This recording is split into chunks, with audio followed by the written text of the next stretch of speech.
Donc voici un petit focus sur les chiffres utiles 2020. Alors, le SMIC 2020 a augmenté de 1,2% pour passer d'un taux horaire de 10,03 à 10,15 €.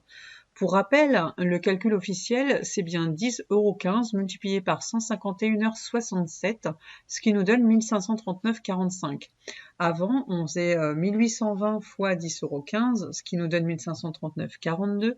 Donc là, c'est plus ce calcul normalement qu'on doit prendre, hein. Le demi-SMIC net imposable, pour rappel, ça nous sert quand on n'a pas le taux pour les CDD courts pour le prélèvement à la source.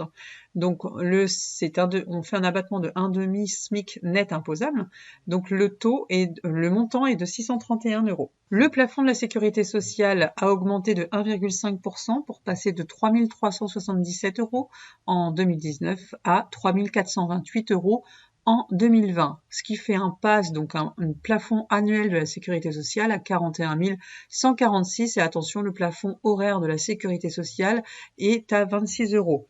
Donc pendant 2 ans, là, il était à 25 €. Donc il y a un impact sur la gratification des stagiaires puisque l'exonération est à hauteur de 15% du PMSS horaire.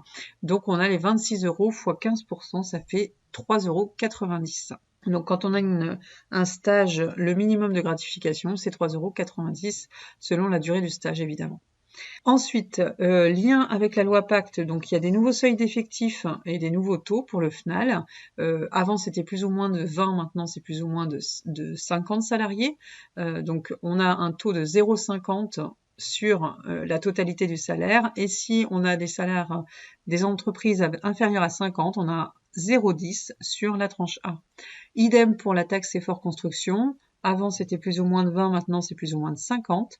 Et la limite des titres restaurants pour 2020, nous avons une limite maximum à 5,55. Donc ça représente la part patronale, la limite exonérée. Le calcul a changé, donc pour ceux qui sont un petit peu précipités en début d'année, c'était pas 5,58, hein, c'est bien 5,55. Voilà, donc attention au calcul qui change. Le minimum garanti est à 3,65 et ensuite, je vous invite à aller sur la plateforme pour télécharger tous les taux.